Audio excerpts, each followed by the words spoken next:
세션 시작해 보겠습니다.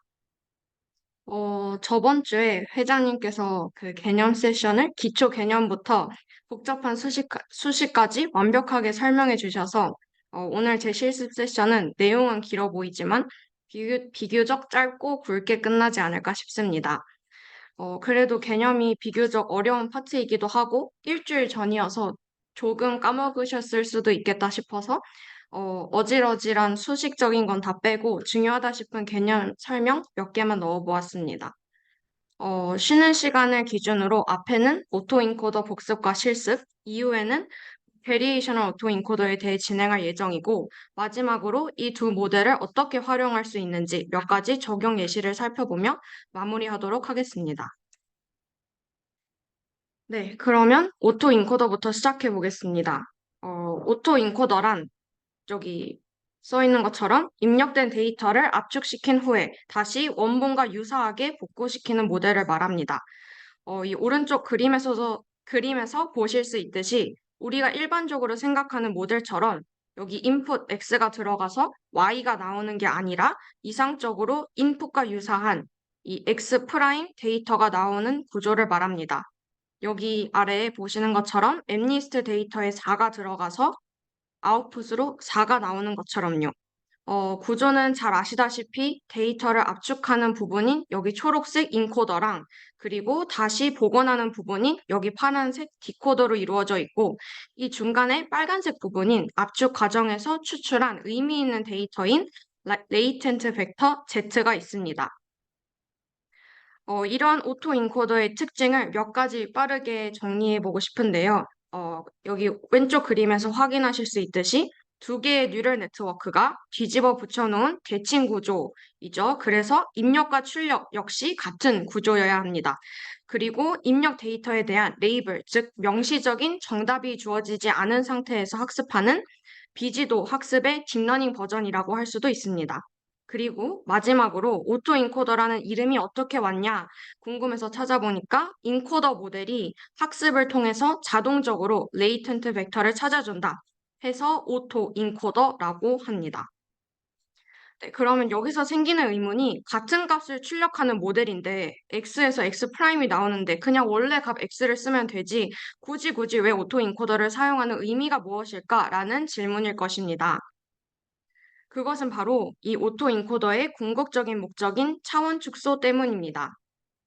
오토 인코더의 핵심은 아까 말했다시피 입력과 출력의 크기는 같지만 중간으로 갈수록 신경망의 차원이 줄어들면서 여기 동그라미 개수가 줄어드는 것처럼 차원이 줄어들면서 입력 특징이 압축되는 잠재 변수 요거는 뭐 여기 빨간색으로 보이는 것처럼 latent variable 아니면 뭐 bottleneck hidden layer 아니면 뭐 representation vector라고도 하는데요. 이 잠재 변수를 얻을 수 있게 된다는 것입니다. 이 잠재 변수라 하면요. 단순히 사이즈를 줄이는 게 아니라 차원을 줄이는 게 아니라 중요한 정보와 의미만을 담는다는 압축을 의미합니다. 여기 오른쪽에 보시는 것처럼 엠리스트 데이터를 이용해서 28 by 28, 784차원의 데이터를 압축해서 얻은 레프레젠테이션 벡터를 레이블별로 색깔을 달리해서 표현한 2차원 시각화 그래프를 확인하실 수 있을 것입니다. 네, 이렇게 고차원에서 데이터의 중요한 특징, 즉, 데이터가 위치한 공간이라고 할 수도 있겠는데요. 이 매니폴드를 찾아서 저차원으로 만들어야 되는데, 이때 사용하는 방법이 바로 막 저번 주 세션에서 공부한 매니폴드 러닝입니다. 이 부분은 저번 주에 자세히 다루었기 때문에 바로 제가 준비한 마지막 특징인 오토 인코더의 손실 함수로 넘어가 보겠습니다. 아무리 매니폴드를 적용하여도 디코더를 통해 복원한 결과물과 원래 데이터, 여기 원래 데이터랑 복원한 데이터 사이에 차이가 존재할 수밖에 없게 됩니다. 그래서 이 차이를 우리는 여기 보시는 것처럼 reconstruction error 또는 로스라고 부르는데 이 로스가 출력이 되면서 오토 인코더의 네트워크 학습에 사용하게 되는 것입니다. 기본적으로 사용되는 손실 함수는 MSE 함수이고요. 이 MSE 함수가 조금 있다가 실습으로 구현해 볼 그 모델에서도 등장하게 됩니다. 이 MSE 함수를 사용해서 백프로파게이션이 계산이 진행이 되는 것입니다. 따라서 오토 인코더의 최종 목표를 한 문장으로 정리해 보자면 여기 글씨에 써져 있는 것처럼 입력 데이터와 출력 데이터 사이의 차이를 작게 만드는 것이 오토 인코더의 최종 목표라고 할 수 있겠습니다. 이거를 조금 더 자세히 살펴보면 이쪽 인코더 입장에서는 입력 데이터를 최대한 잘 압축시키자가 되겠고, 디코더 입장에서 보면 압축된 데이터를 다시 제대로 복원시키자, 이렇게 나눠서 설명할 수 있겠습니다. 네, 다음으로 여러 가지 종류의 오토 인코더가 각각 어떤 특징을 갖고 코드를 통해 어떻게 다르게 구현할 수 있는지를 각각 살펴보도록 하겠습니다. 첫 번째로 스택드 또는 딥 오토 인코더입니다.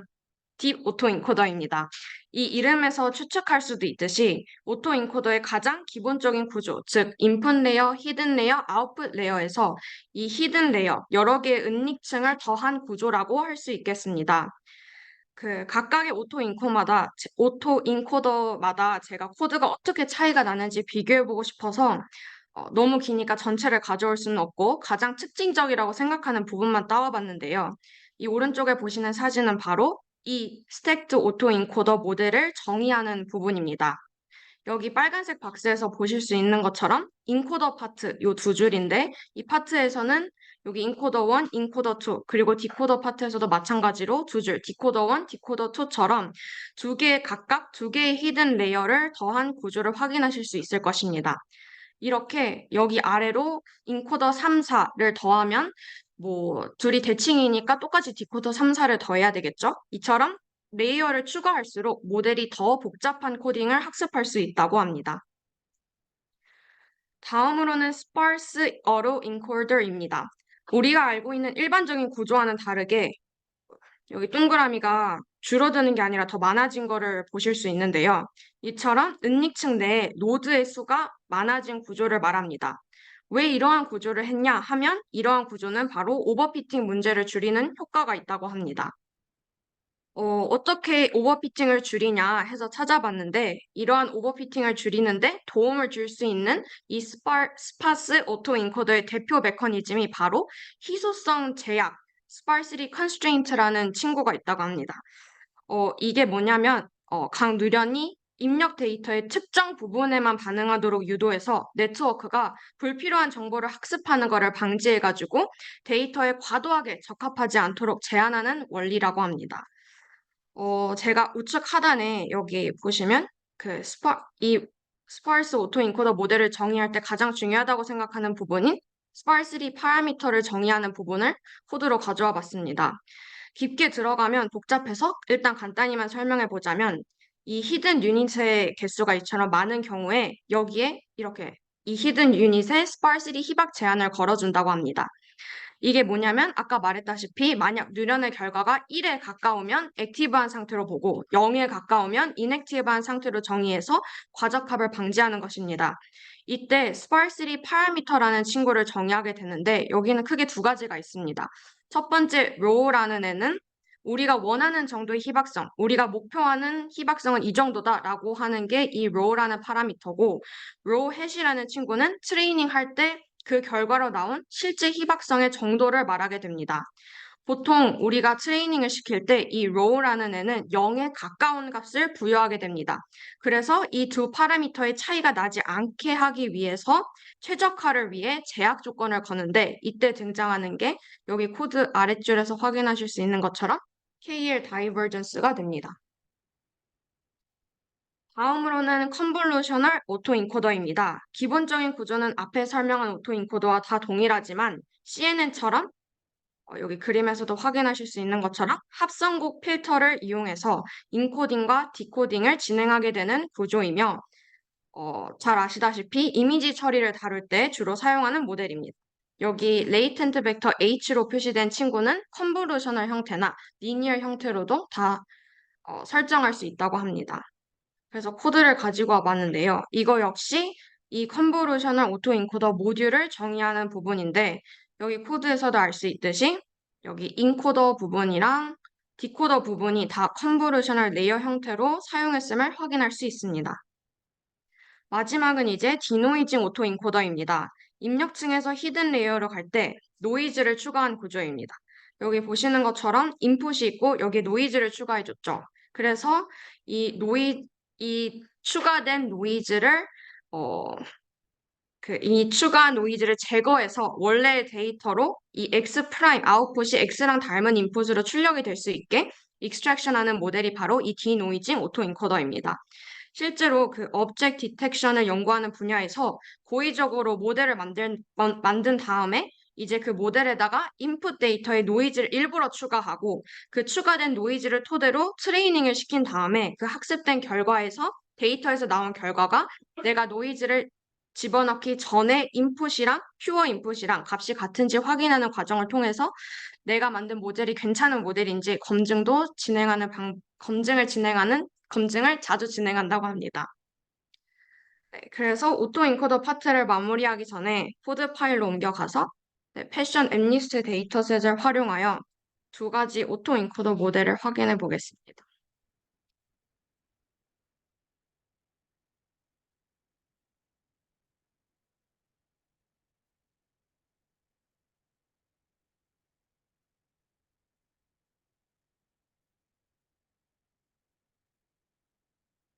네.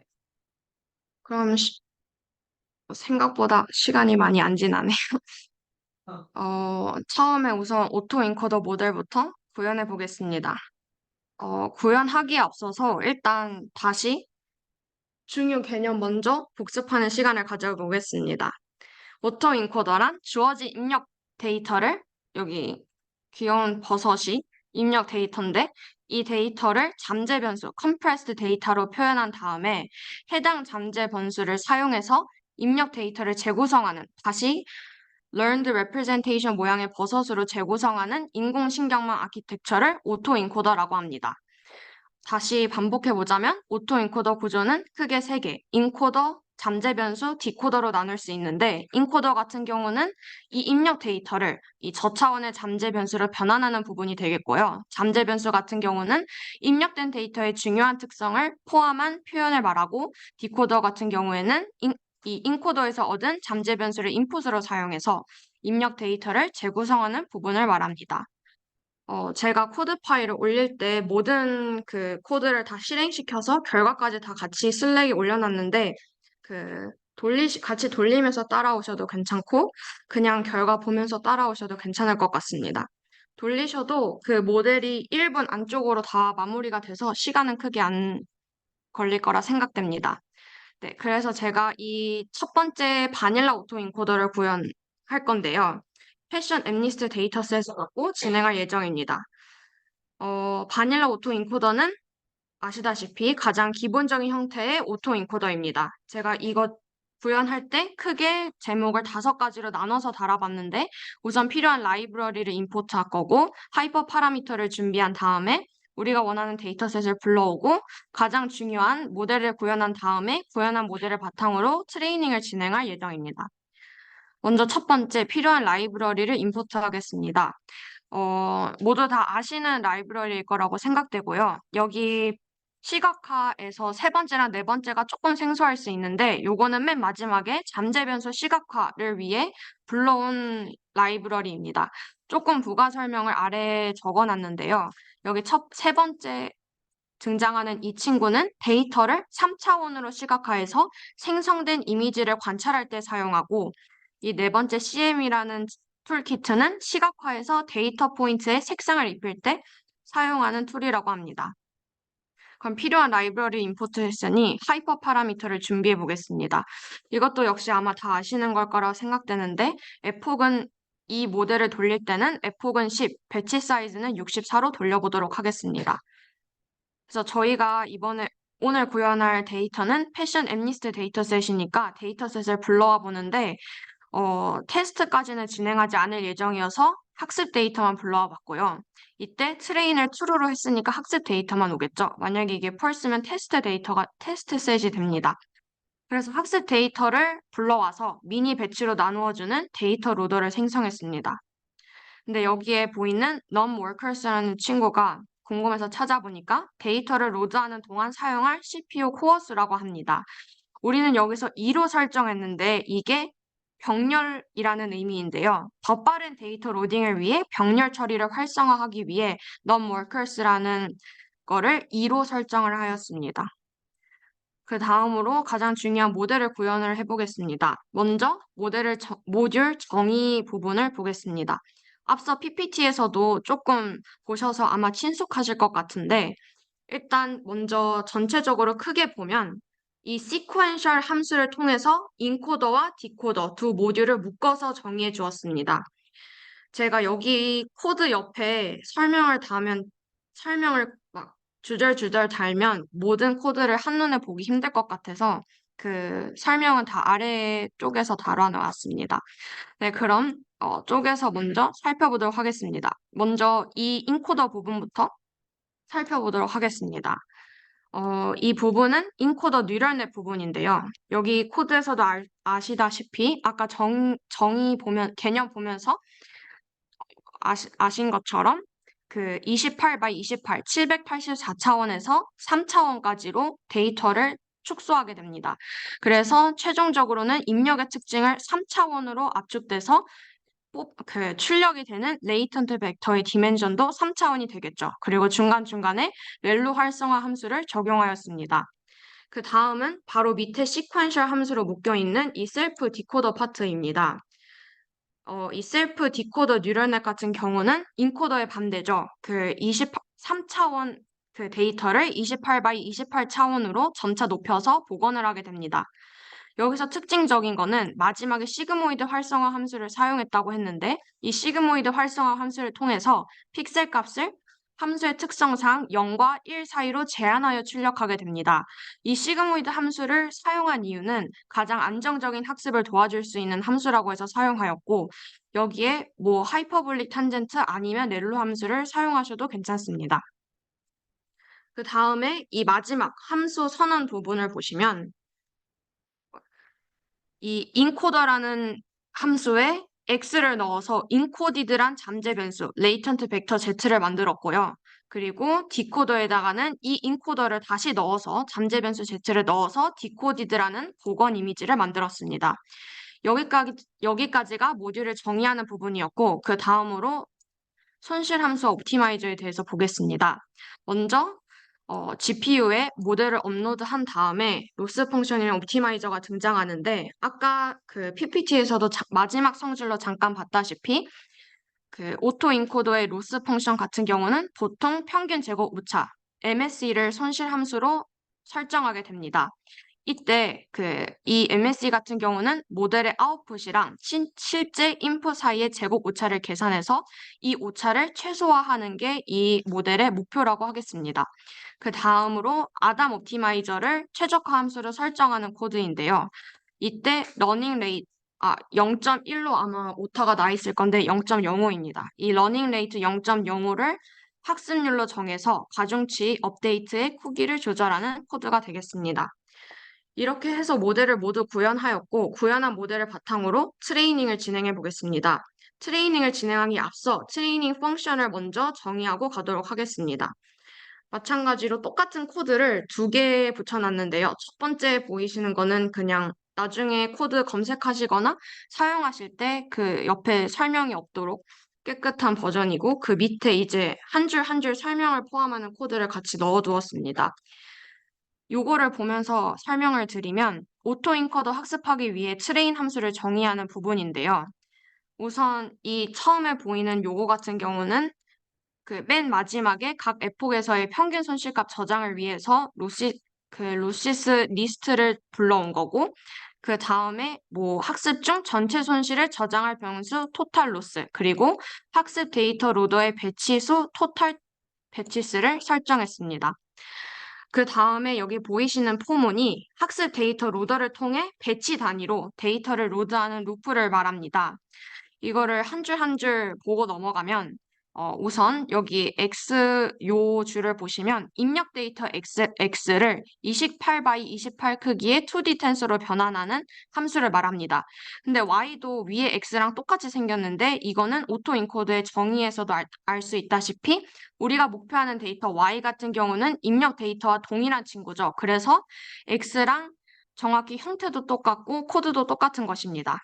그 다음에 이제 보이는 코드는 입력 데이터 X를 그 위에서 설정한 오토 인코더 모델에 전달해서 인코딩된 표현 인코디드랑 재구성된 출력 디코디드를 얻는 코드입니다.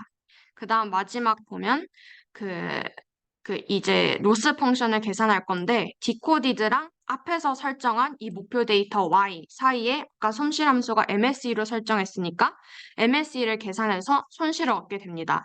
그 다음에 뭐 잘 아시다시피 새로운 배치에 대한 그레이디언트를 새로 계산하기 위해 초기화하는 코드, 그리고 백프로파게이션을 통해 그레이디언트를 계산하는 이 코드를 통해 마지막으로 아담 최적화 함수를 사용해 모델의 가중치를 조정하는 코드까지 해서 완성이 되게 되고요. 어, 그렇게 해서 이제 마지막으로는 각 에폭의 평균 손실 계산하는 것까지 코드를 작성해 보았습니다. 그 다음에 펑션이 이렇게 해서 끝이 났고, 그 다음 이거를 바탕으로 트레이닝을 진행해 보았는데, 우선 여기 두 개는 그냥 굳이 쓸 필요는 없는데, 여기 제가 결과를 볼 때 원본이랑, 그러니까 인풋으로 넣어준 거랑 디코딩 결과로 아웃풋으로 나온 친구들이랑 비교해보고 싶어서 이거는 가져와 본 코드입니다. 그래서 요거는 첫 번째 행 시각화를 위해 두 줄을 넣었고요. 그 다음에 네. 그 다음에 요 두 줄 같은 경우는 뭐 첫 번째 줄 같은 경우는 시각화를 위해 선택한 이미지를 이제 GPU로 이동시켜서 테스트 X로 두고 요 이동한 이미지 데이터 테스트 X를 다시 오토 인코더에 전달시켜서 결과를 얻은 다음에 이 결과를 바탕으로 출력한 모델의 결과입니다. 그래서 보실 수 있다시피 네, 뭐 치마는 치마, 신발은 신발로 잘 출력되어 나온 걸 직접 확인하실 수 있을 겁니다. 그리고 리절트를 봐보면 평균 손실 그래프 아까 위에 함수에서 정의했다시피 트레이닝 로스가 급격하게 줄어드는 걸 확인하실 수 있고요. 추가적으로 잠재 변수 시각화를 해보고 싶어가지고 그 오토인코더 아웃풋으로 그 레이턴트 벡터 Z가 나오잖아요. 그래서 잠재 변수 시각화를 위해 네, 이런 코드를 통해 잠재 변수를 시각화해본 결과 이런 결과가 나왔습니다. 그래서 여기 보실 수 있는 것처럼 당연히 같은 레이블을 가진 이미지들은 같은 색깔로 표시되어 있고 뭐 파란색은 트라우저, 뭐 연한 파란색은 풀로버 해서 이제 같은 레이블을 가진 애들은 서로 뭉쳐져서 같은 모임으로 보이는 게 확연히 눈으로 보이고요. 또 흥미로운 게 같은 카테고리에 있는 친구들도 서로 가까이 자리 잡고 있는 것을 보실 수 있습니다. 뭐 예를 들어서 상의 같은 티셔츠나 드레스나 코트 같은 경우도 서로 모여서 출력이 되고 신발, 뭐 스니커, 샌들, 앵클부트 같은 신발도 모여서 잠재 변수로 출력이 된다는 것을 확인하실 수 있겠습니다. 네, 그래서 이렇게 해서 바닐라 오토 인코더를 구현을 마무리하겠고, 그 다음에 이제 디노이징 오토 인코더 같은 경우에는 전체 그 구조를 본다기보다 앞서 설명한 그 모델이랑 어떻게 다른지만 보고 마무리하겠습니다. 네, 디노이징 오토 인코더 같은 경우는 그 PPT에서도 잠깐 설명했다시피 입력 데이터에서 이제 우리가 노이즈를 일부러 넣어주는 경우도 있고 노이즈가 있을 수도 있겠죠. 입력 데이터에 노이즈를 제거해서 원본 데이터를 복원할 때 사용하는 인공신경망 아키텍처라고 할 수 있습니다. 어떠한 아이디어로 디노이징 오토 인코더가 돌아가냐 하면 그 중요한 특징을 추출하는 게 오토 인코더의 특징이죠. 그래서 요거를 이용해서 비교적 덜 중요한 데이터인 잡음은 중요하지 않으니까 버려서 나중에 인풋에서 아웃풋을 다시 생성해낼 때 요 잡음은 그 버려가지고 사용하지 않는다. 이런 아이디어를 사용해서 디노이징 오토 인코더를 구현할 수 있습니다. 이 모델에 대해서 궁금하시면 이 논문을 참고해 보시면 좋을 것 같고 이 논문이 디노이징 오토 인코더가 처음 제안된 논문이라고 합니다. 네, 그래서 가장 큰 차이점은 뭐니 뭐니 해도 당연히 잡음을 더하는 부분이겠죠. 그래서 이미지에 노이즈를 추가하는 함수인 add noise 함수를 정의해 주게 됩니다. 그래서 아까 그 말했다시피 여기 노이즈를 추가해주는 함수에 노이즈 강도를 설정할 수가 있게 되는데 여기는 0.2로 노이즈 강도를 설정해주게 됩니다. 그렇게 해서 원본 이미지에 노이즈를 더해서 노이즈가 더해진 이미지를 설정하게 되고요. 그런 다음에 트레이닝 펑션으로 넘어가게 됩니다. 근데 이거 역시 아까 본 기본 오토 인코더 모양이랑 똑같은데 다만 하나 여기 학습 코드에 노이즈 더하기 코드 한 줄만 추가하면 됩니다. 여기에 보이시면 x를 아까 방금 정의한 add 노이즈 함수에 넣어서 입력의 노이즈를 추가해서 만든 데이터를 학습시키는 것입니다. 그렇게 해서 트레이닝을 진행해 보면요. 이번에는 복잡하게 안 비교해 보고 로스만 출력해서 비교해 보니 이렇게 뭐 조금이지만 그래도 로스가 감소했다는 걸 확인하실 수 있고요. 이번에는 테스트까지 해보고 싶어서 테스트를 해보았는데 테스트 데이터셋을 먼저 가져와 보고 그 다음에 잡음 제거를 시각화해보고 싶어서 먼저 그 테스트 셋에서 이미지 한 장만 가져와서 그 이미지에다가 add 노이즈 함수로 집어넣어서 오염을 시킨 다음에 모델을 통과시켜 봤습니다. 그렇게 해서 출력된 결과가 이렇게 세 개로 비교할 수 있는데 원본 데이터 X가 되겠고요. 이 원본 데이터에 노이즈를 추가한 노이즈 X로 다시 재정의한 데이터가 되겠고 디노이징 오토 인코더를 통해 학습한 리커버드 데이터가 되겠습니다. 보시면 그 어느 정도 조금 아직 흐릿흐릿하긴 하는데 그래도 잘 복원이 된 걸 확인하실 수 있습니다. 지금 쉬는 시간을 가지기엔 너무 이른가요? 네. 그러면 어, 조금 길어질 수도 있는데 쉬는 시간 없이 베리에이션 오토 인코더까지 하고 네, 그냥 쉬는 시간 없이 끝내도록 하겠습니다. 그럼 다시 PPT로 돌아가서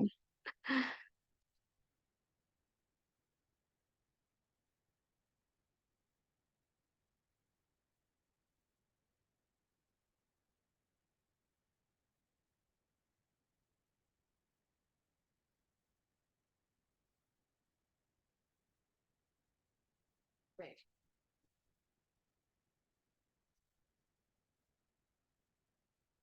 그러면 쉬는 시간 없이 바로 베리에이션 오토 인코더에 대한 부분 시작해 보도록 하겠습니다.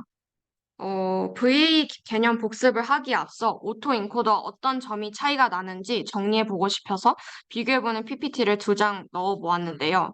우선 오토 인코더는 여기 보시는 것처럼 잠재 공간에 딱 한 포인트에 매핑을 하는데 이러한 방식의 한계점으로 뭐가 있냐면 디코더의 기능이 그 인코더가 딱 특정 데이터에 인코딩 해놓은 좌표에만 잘 작동하게끔 오버피팅 되는 문제점이 생긴다고 합니다.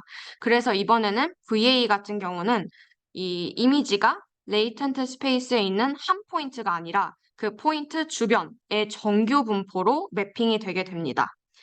여기 보시는 것처럼 확률 분포로 매핑이 되겠죠. 그래서 각 이미지마다 평균이랑 분산 파라미터 또한 생성하게 됩니다. 여기 보이시는 오른쪽 그림에서처럼 얼굴의 특징을 추출했다고 했을 때 여기 좌측에 보이는 오토 인코더는 하나의 숫자로 여기 하나의 점으로 특징을 표현하는 반면 우측의 경우에는 가우시안 확률 분포로 특징을 추출하는 것을 확인할 수 있습니다. 또한 두 번째 차이점은 A는 매니폴드 러닝이지만 VA는 제너레이티브 모델이라는 차이점이 존재합니다. 이게 가장 대표적인 차이점이라고 할 수 있는데요. 얘네들은 목적 자체가 다른 모델이라는 것입니다. 오토 인코더 같은 경우에는 인풋 X에 대해서 자신을 언제든지 리컨스트럭트 해줄 수 있는 Z를 만드는 것이 목적이라 하면 그러니까 여기 밑에 있는 설명을 다시 보면 주 목적 같은 경우는 인코더를 학습시켜서 Z를 만드는 것이 됩니다. 그러니까 주인공이 인코더가 되겠죠.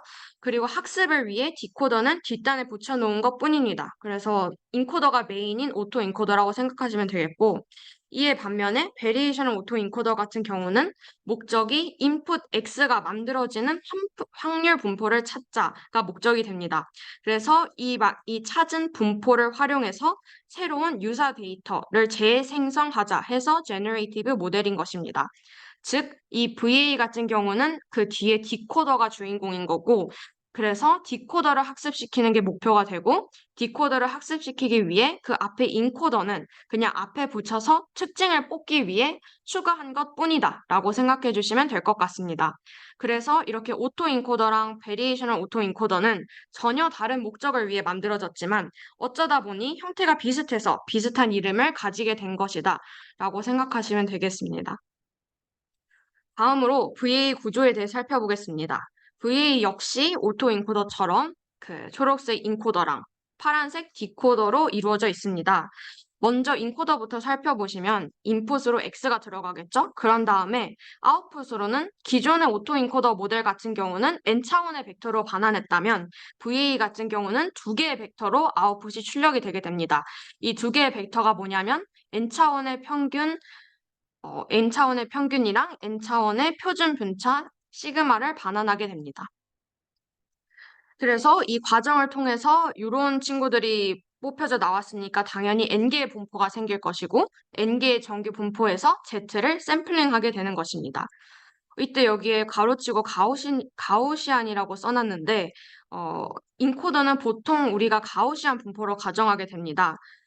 이 이유를 생각해 보시면 저번 세션 때 우리가 되게 복잡하게 유도한 변분 추론식을 떠올리실 수 있을 텐데 그 중에서 KL 다이버전스 계산식이 있을 것입니다. 이런 것처럼 학습을 진행하면서 미분이 필수적으로 필요하게 되는데 이때 가우시안 노멀 디스트리뷰션만큼 적분값을 클로즈드 폼으로 뽑아낼 수 있는 몇 안 되는 식이기 때문에 가우시안으로 가정한다고 합니다. 이번 디코더 같은 경우에는 그냥 인풋으로 확률 분포화된 Z를 넣어준다. 이것만 기억하시면 될 것 같습니다. 그리고 3번으로 Z를 샘플링하는 과정에서 한 과정이 추가가 됩니다. 여기 밑에 빨간색 박스 보이시는 것처럼요. 그래서 이 빨간색 박스는 바로 리파라메트리제이션 트릭을 말합니다. 정규 분포 형태로 샘플링하는 경우에는 이 샘플링 연산이 비연속적이고 미분이 불가능해서 저번 세션에서도 말하셨던 것처럼 백프로파게이션이 불가능하게 됩니다. 그래서 이러한 문제를 해결하기 위해서 샘플링 과정과 모델 파라미터 설정하는 거를 아예 분리한 다음에 샘플링 연산을 다른 미분 가능한 함수로 대체해주게 됩니다. 예를 들어서 정규 분포에서 샘플링을 하는 대신에 표준 정규 분포에서 샘플링 한 다음 여기 보이는 검은색 식처럼 뮤 플러스 이런 식으로 이러한 값으로 반환하면서 미분 가능한 과정을 만들어냅니다. 여기 우측 하단에 보이시는 코드가 바로 이거를 구현한 코드인데요. 엡실론 여기 두 번째 보이시는 줄을 보면 엡실론을 정의해주는 줄인데 표준 전규 분포에서 무작위, 랜덤으로 샘플을 생성하는 부분입니다. 그리고 그 마지막 줄은 아까 이 식에서도 확인하셨다시피 샘플링된 값 Z를 계산해주는 리파라메트리제이션 트릭을 수행하는 부분인 것입니다. 따라서 VA의 목표는 네, 네트워크의 출력값으로 우리가 원하는 정답 X가 나올 확률이 높았으면 하길 바라겠죠. 그래서 여기 보이시는 것처럼 가장 중요한 게 X의 likelihood를 최대화하는 확률 분포, 즉 것처럼 디코더의 P, X바 Z 확률 분포를 것을 최종 목표로 합니다. 이를 위해서 인코더에서도 역시 이상적인 샘플링 함수를 뽑아내는 게 중요하겠죠. 이 이상적인 샘플링 함수를 구하는 게 바로 저번 주에 엄청 복잡한 식으로 유도했던 베리에이셔널 인퍼런스 변분 추론 과정입니다. 지난주에 이 부분은 구체적으로 다루었기 때문에 오늘은 복잡한 수식은 건너뛰고 실습할 때 모델 코드에도 등장하는 로스 펑션의 두 가지 부분만 보며 VAE 개념을 마무리해 볼까 합니다. 이게 아마 저번 주에 그 엄청 복잡한 식으로 한 결과 부분일 텐데요. VA 손실함수는 크게 두 가지 부분으로 구성된다고 할 수 있습니다. Reconstruction loss랑 Regularization loss가 되겠습니다. 그중 첫 번째는 바로 재구성 손실, Reconstruction loss가 되게 됩니다. 재구성 손실 같은 경우는 VAE가 여기 보시는 것처럼 입력 데이터를 재구성하는데 얼마나 성공적이었는지를 측정하는 지표가 되게 됩니다. 이를 위해서 일반적으로 입력 데이터와 출력 데이터의 차이를 측정하게 되겠죠. 그래서 디코더 쪽에 여기 보시는 것처럼 P, X 바 Z. 근데 여기 그림 같은 경우에는 함수를 G로 표현하고 있죠. 이 분포를 베르누이로 가정하면 이항 교차 엔트로피를 사용하게 되고 정규 분포로 가정하게 되면 MSE로 평균 제곱 오차 손실 함수를 사용하여 계산을 하게 됩니다. 그리고 조금 이따 실습에서 확인하실 엠니스트 데이터셋처럼 이미지 도메인의 경우에는 이 함수를 베르누이 분포로 가정한다고 합니다. 그리고 손실함수의 두 번째 부분은 정규화항, regularization loss입니다. 정규화항은 잠재 변수 Z의 분포를 제어한다고 합니다. 그리고 이상적인 분포에 가깝게 만들기 위해 사용된다고 합니다.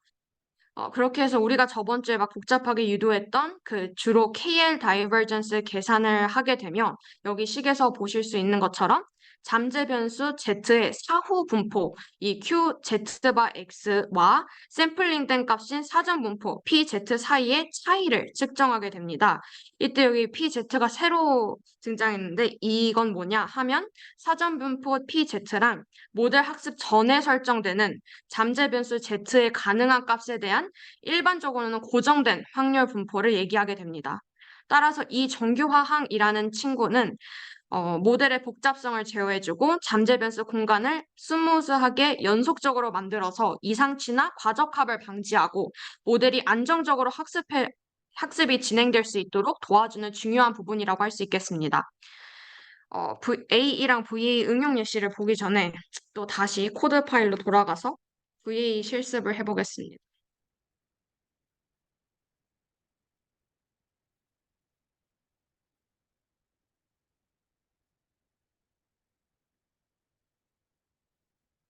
분명히 제가 연습할 땐 이때 1시간쯤 됐었는데 긴장을 해서 말이 빨라져서 네, 시간이 그렇게 됐네요.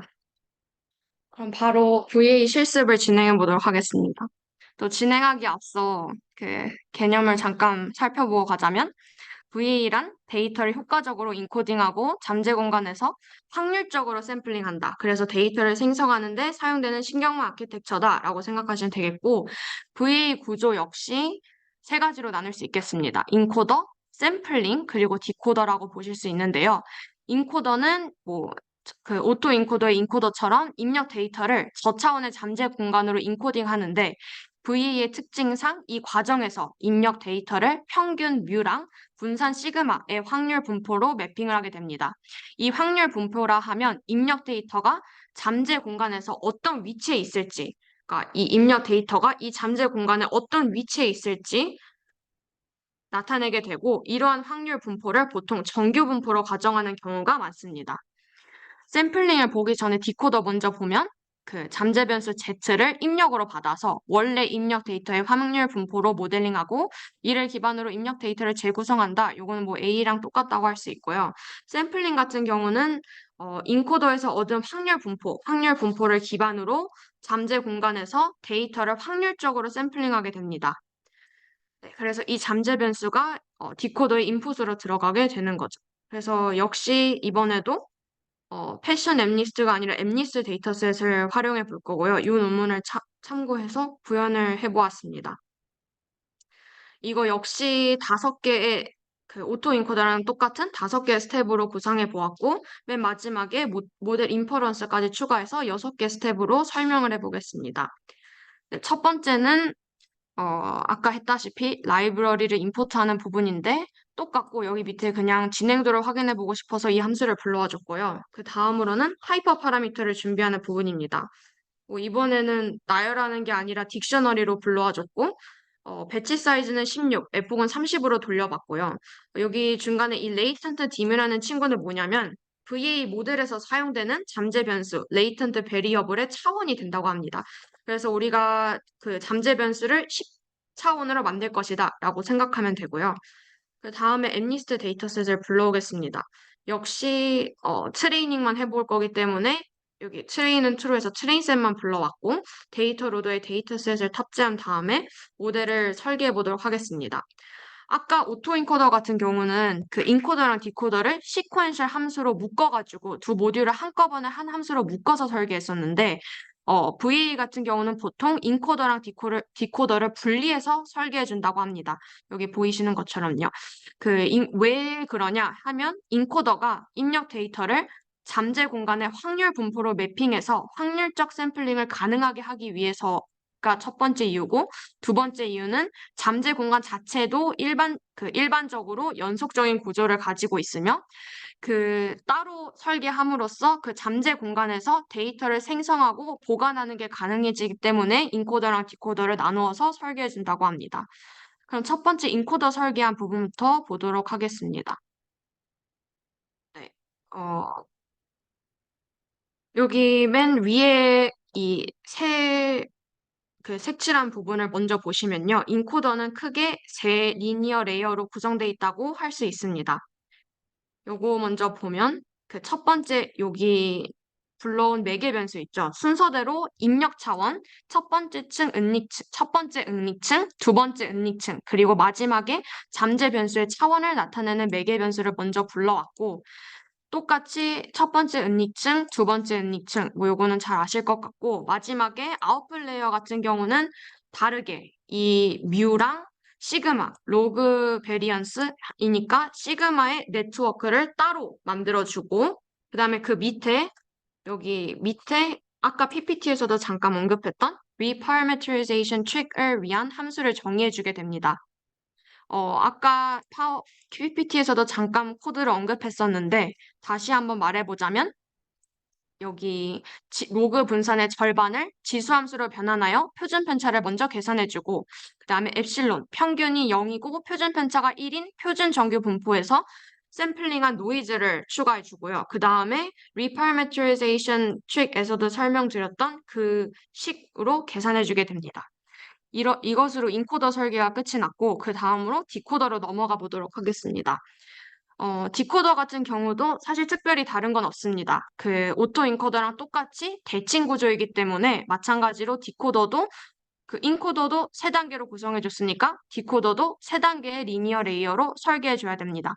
그래서 차원을 10차원으로 줄여놓은 걸 아까 784차원으로 다시 확대시키는 것을 보실 수 있고요. 그런 다음에 잠재 변수 Z로부터 어, 위에 구성한 FC 레어에 순차적으로 넣어주면서 원본 데이터 X를 재구성하는 역할을 하는 것을 아실 수 있겠습니다. 또 마지막에 또 특별한 게 뭐가 있냐 하면 시그모이드 함수를 통해서 0에서 1 사이의 값을 도출했다를 알 수 있는데, 이 이유가 PPT에서도 잠깐 말했다시피 우리가 지금 학습하는 데이터가 엠리스트고 이미지 데이터이기 때문에 그 디코더의 분포를 베르노이 분포로 가정해서 그 디코더의 출력 범위가 0에서 1 사이가 되게 해야 되니까 마지막 액티베이션 함수를 시그모이드 함수로 세팅한 것입니다. 근데 만약에 학습하는 함수가 엠리스트가 아니라 다른 데이터다. 그래서 정규 분포로 가정하게 됐다. 그러면 디코더의 출력은 P가 아니라 정규 분포의 파라미터인 뮤랑 시그마가 될 것이고, 마지막에 여기에 사용하는 레이어도 시그모이드가 아니라 액티베이션 함수를 렐루로 구현하시면 되겠습니다. 그리고 마지막으로 옵티마이제이션 설계는 잘 아시다시피 인코더랑 디코더를 생성하고 디바이스를 올리는 부분, 그리고 모델의 파라미터, 아까 인코더랑 디코더를 따로 설계했으니까 이거를 하나의 리스트로 먼저 묶어주는 코드, 그리고 그 밑에는 러닝 레이트를 기반으로 아담 옵티마이저를 생성해주는 코드가 되겠습니다. 여기까지 설계한 모델이고요. 모델 학습을 하며 마무리해 보도록 하겠습니다. 네, 모듈 학습 코드는 크게 forward reconstruction loss, regularization loss 계산하는 부분, 그리고 back propagation optimize 하는 부분, 이렇게 세 부분으로 나눠볼 수 있는데, 첫 번째랑 세 번째 부분은 잘 아실 것 같고, 그 중간에 이 PPT에서도 손실함수 부분 잠깐 언급했었는데, 이 부분을 마지막으로 언급해보도록 하겠습니다. 네, 그래서 이 두 줄만 따와봤는데요. 이 두 줄이 바로 그 PPT에서 마지막에 설명했던 로스 펑션 부분입니다. 이 첫 번째 코드는 reconstruction loss 부분인데, 다시 복습해보면 원본 데이터와 축소 후에 다시 복원된 데이터가 둘이 과연 얼마나 분포가 유사한가를 판단하는 지표가 되겠고, 엠리스트 데이터 같은 경우는 이미지 도메인이니까 베르노이 분포로 가정한다고 했죠. 그래서 아웃풋과 인풋 간의 이진 교차 엔트로피 손실 요 함수로 계산을 하게 됩니다. 여기 코드에서도 binary cross entropy loss라는 거를 확인하실 수 있습니다. 그리고 두 번째 줄은 regularization 다시 또 복습해보면 VAE의 정규화항이고 잠재 변수 Z의 분포를 정규 분포에 가깝게 유지하도록 하는 친구라고 했었죠. 그리고 그 정규 분포 사이에 KL 다이버전스를 구하는 적분식이 이렇게 아래와 같은 클로즈드 폼으로 볼 수 있는데 요게 바로 그 수식을 코드로 옮겨 놓은 것입니다. 네, 그렇게 해서 모델 학습까지 다 마무리가 되었고, 그 모델 인퍼런스 부분을 마지막으로 볼 텐데, 과연 내가 지금까지 설계하고 학습한 모델, VA 모델이 내가 원하는 리컨스트럭션 이미지를 잘 뽑아낼 수 있는가를 한번 시각화해보기 위해 들고 온 부분입니다. 그래서 먼저, 이 표준 정규 분포에서 반복 추출하여 레이텐트 벡터 Z를 샘플링해서 인퍼런스 결과를 시각화한 건데요. 이렇게 리컨스트럭션 된 데이터도 뭐 숫자를 그래도 알아볼 수 있게 다시 리컨스트럭션 복원된다는 것을 확인하실 수 있습니다. 근데 여기서 보면 좀 찝찝하게 좀 흐리멍텅해서 왜 리컨스트럭션 된 결과가 블러한가를 찾아봤는데 여러 가지 해석이 있다고 합니다. 근데 그중 하나가 뭐였냐면 그 VA의 최종 목적 함수 요거 최종 목적 함수 중 위에서 설명한 그 reconstruction loss의 식을 살펴보면 요 친구를 시그마 한 값이죠. 그래서 픽셀별로 에러 값을 평균적으로 줄이는 방향으로 학습이 되기 때문이라고 합니다. 우리가 저저번 주에 배운 겐 같은 경우는 이미지 전체를 보고 이게 진짠지 가짠지 판별하도록 학습하는 adversarial loss를 쓰는데 여기는 에러를 뭐 가짜다라고 판별하는 게 아니라 그냥 전체를 평균적으로 줄이기 때문에 어느 정도 완벽하게는 복원이 안 되고 그래도 블러리하게 복원이 된다고 합니다. 여기까지 또 실습이 마무리가 되었고 마지막으로 어떻게 적용되는지 보면서 마무리 짓도록 하겠습니다.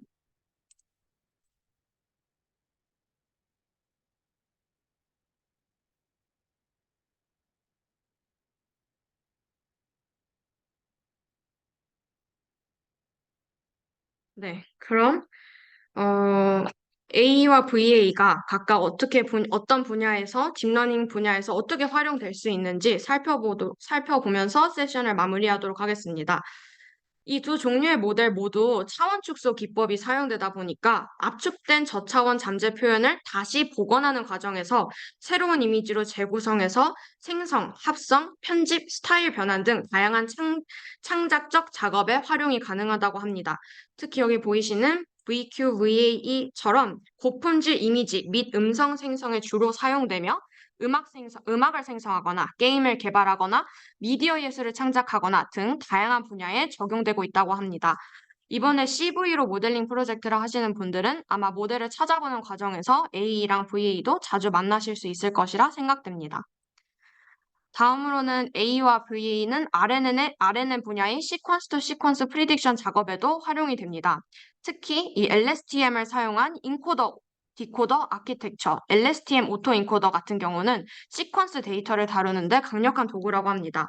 이 아키텍처를 활용해서 뭐 텍스트 데이터다 하면 문장을 재생성할 수도 있고 주가를 예측할 수도 있고 날씨를 예측할 수도 있고 이러한 다양한 시퀀스를 예측하는 작업에 활용될 수 있을 것이라 생각됩니다.